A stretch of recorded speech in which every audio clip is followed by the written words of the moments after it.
Балыкчы шаарында табиатты коргоого жана жашоого жашыл түс тартуулоого багытталган үлгүлүү демилге жүзөгө ашты. Жергиликтүү жаран Майрамбек Жанузаков өз демилгеси менен Жумгалбек Аманбаев көчөсүнө 60 түп ийне жалбырактуу бак отургузду. Жашылдандыруу иштери жарандык активдүүлүктүн жана шаардын экологиялык абалын жакшыртууга болгон жоопкерчиликтин айкын белгиси катары кабыл алынды.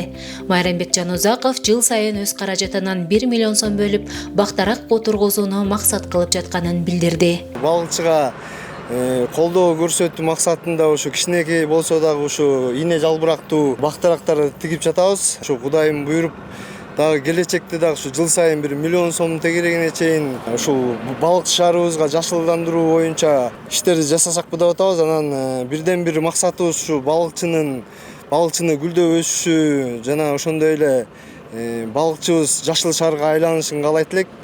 Анан ушул биздин балык шаарыбыздын мэрин колдоо көрсөтүш максатында жана ошондой эле ушул балык шаарынын ишкерлерине болобу, жеке эле ушул балык шаарынын көрүнүктүү ишкерлерине кайрылып да айта кетет элек. Ушу колуңардан келишинче болсо дагы бир 10дон болобу, 5тен болобу, ушу ёлка болобу же кандайдыр бир ак кайың болобу бактарактарды бир тигип колдоо көрсөтүшүңөрдү каалайт элек. Бул демилгени шаар мэрия Азамат Арнабек уулу өтө маанилүү жана үлгүлүү иш катары баалап, ар бир жарандын мындай жоопкерчиликтүү мамилеси жалпы коомго чоң пайда алып келери талашсыз экенин билдирди. Балыкчы шаарыбыз жакшы өнүгүп келатат.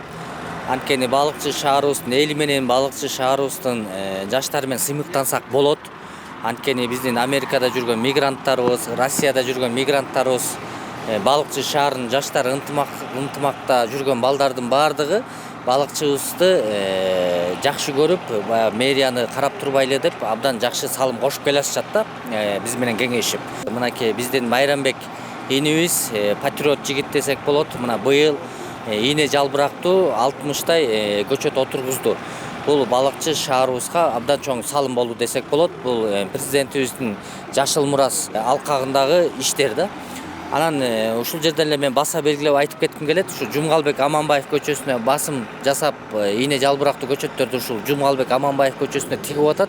Анан Кудай буйрса Кыргыз Республикасынын транспорт жана коммуникация министрлиги дагы быйыл 2025 жылы толук ушул Жумгалбек Аманбаев көчөсүн бүтүрүп беребиз дешти да. Толук 100% бүтө турган болсо 2026 жылы биздин өзүбүздүн проекти да бар планыбызда. Ушул Жумгалбек Аманбаев көчөсүнүн четтерин жалпы Кургойдон баштап Ананева көчөгө чейин жалпы көчөттөрдүн баардыгын отургузабыз. Ал жерге сөзсүз түрдө жанакы тамчылатма суулар менен чогуу кетет да. Ошондо бизде эки мамлекеттик көчөбүз, Жусуп Абдрахманов көчөбүз, Жумгалбек Аманбаев көчөбүз толук жолдорубуз бүтүп, жашылдандырып, шаарыбыз жакшы бир кооз шаарга айланат деген үмүтүбүз чоң. Жашыл демилгелер шаарыбызды көркөндүрүп гана тим болбостон келечек муңга татыктуу табигый мурас калтырууга шарт түзөт.